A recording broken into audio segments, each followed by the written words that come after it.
Yes, and it will be a cracker night at the Cauldron. A sellout crowd gathering here in Brisbane. Their emotions fueled by an extraordinary build-up to this Game 2 of the Harvey Norman series. With the greatest respect, the wash-up is that Jared Hayne and Israel Folau are here. And for that matter, so is Billy Slater. Sadly, Tamana Tahu and Andrew Johns are not here. Tonight, finally, the game itself takes centre stage. A massive event in the 30-year history of Origin. Queensland going for an unprecedented 5-peat, 5 series wins in a row. New South Wales fighting like never before for their footballing lives. Your panel of experts is headed by Blues legend Peter Sterling. Thank you, Ray, and again, good evening and thanks for joining us for Nine's exclusively live coverage of State of Origin number 2. Another marvellous night here at Suncorp Stadium, but it always is on Origin night. The Maroons very much in the driver's seat. A victory tonight, and they will add to their 4 years of domination they've already enjoyed. Whilst for New South Wales, it is all to play for, looking to force a decider. That would be played in ANZ Stadium in 3 weeks' time down in Sydney.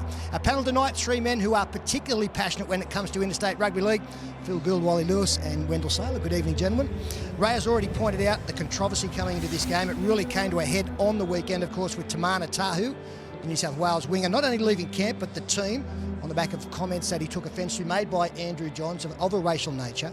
Phil, in a team preparation situation, how do you stop that becoming a devastating disruption and distraction? Peter, this is what professional football teams and coaches do. Without downplaying the significance of what's gone down in the last week, they've got a game to win and they've got to focus on the job at hand. From the outside looking in, you'd have to expect that things have been disrupted. The thing is that when you're in camp, you're not on the inside looking out. You're not worrying about what the rest of the world is thinking and saying. You're not reading the papers, you're not watching the news. You're in there with your brothers just working out how you're going to beat this team on the other side of the halfway line. And that is the focus for the Blues tonight. From what I understand, their preparations since the weekend have been excellent and they're ready to play. Okay, Queensland, Wally, have almost been dragged into this because of an association, the fact that some of their players were named. Are they affected at all by it?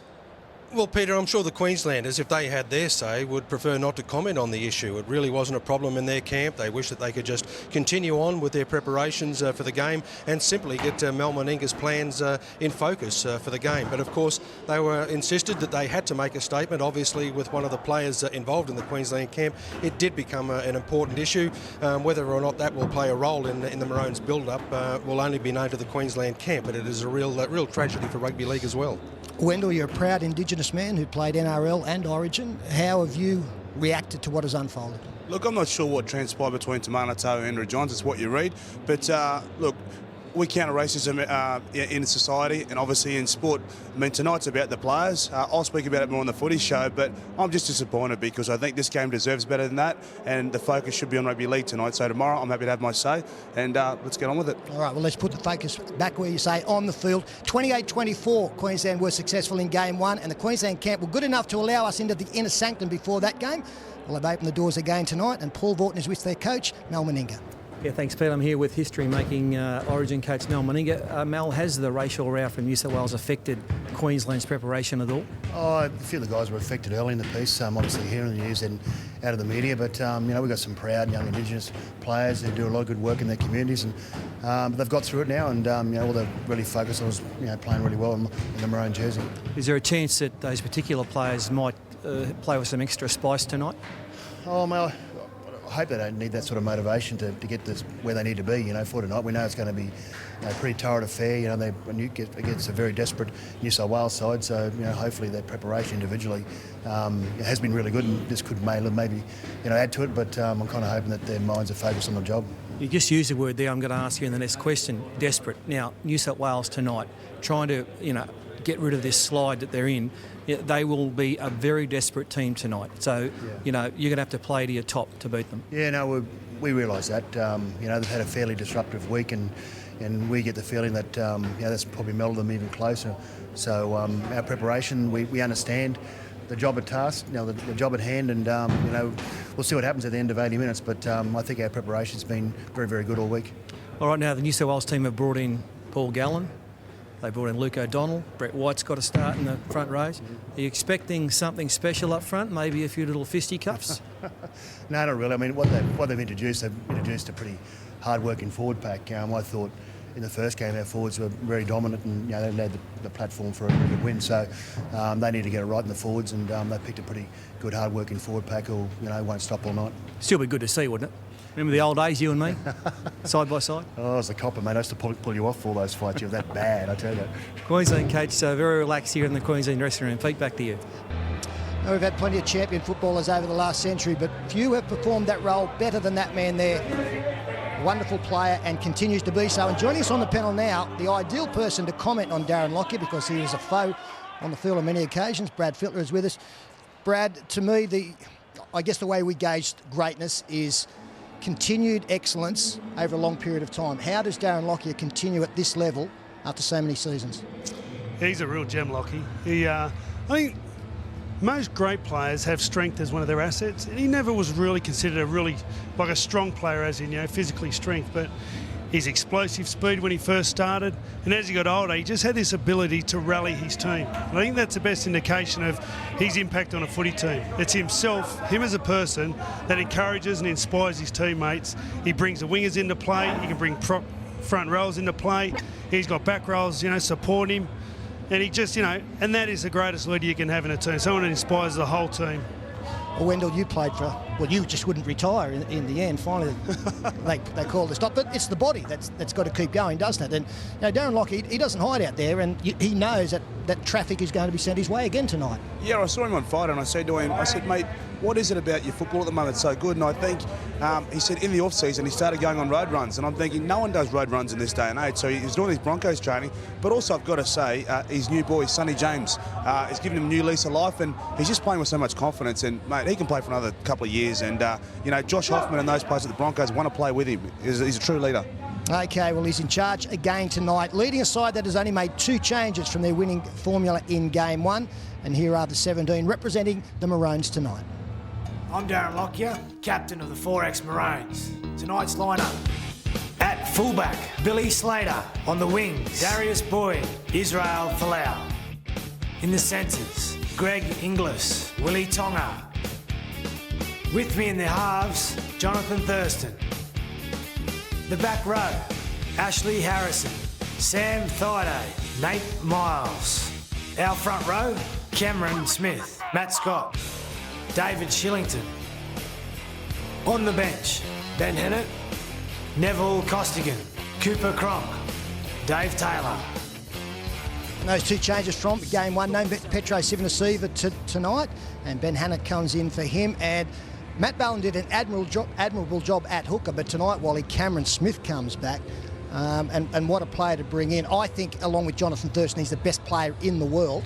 So a real boost to the Maroons again tonight. Yeah, and Peter, and I think he's actually the most important player in the Maroons team tonight. He's got a great versatility, reads the play absolutely perfectly.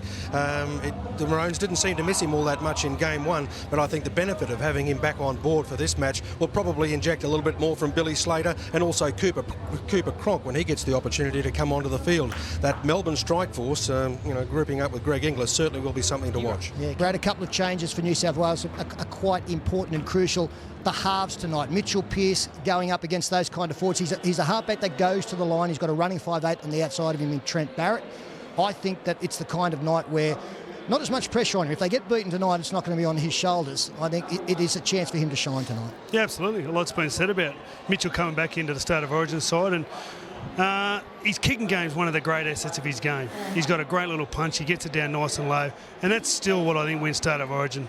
Good kicking games, good defence, get down there and put some pressure on the side. I think that's one of his real assets, his best part of his game. And I think Trent will really help him out.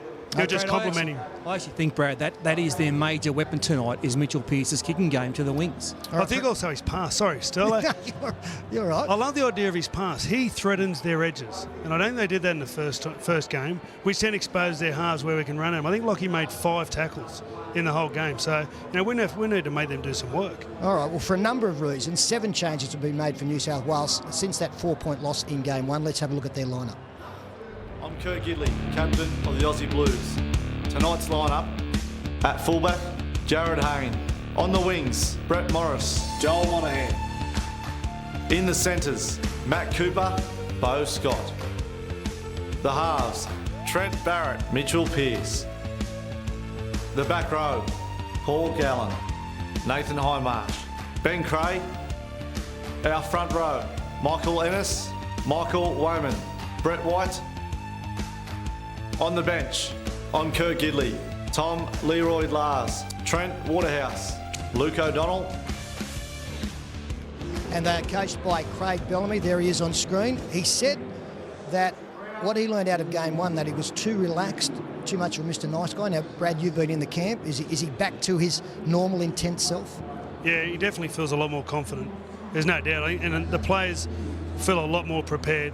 They've done it Craig Bellamy style preparation, a lot of defence, really getting into each other. So I think as a group, they're a lot more confident in their preparation. And Wally, it's do or die for New South Wales. That is not the case for Queensland tonight. Are you concerned in any way that mentally going in with that safety net underneath the Queensland side, that they might struggle to match the intensity of their opposition tonight? Oh, they could well do, Peter. I'm sure that Coach Mal Meninga will insist his players certainly approach the game the correct way in the build-up that they've had so far. But I spoke to him just probably half an hour ago, and I asked him how they were, and Mel said, "I don't know. It's a funny situation, mate. They look like they're in the right frame of mind, but time will tell whether they are." So it's a tough time for coaches. Obviously, the players are fairly determined to wrap up the series. Well, obviously, Queensland tonight are distinct and determined favourites.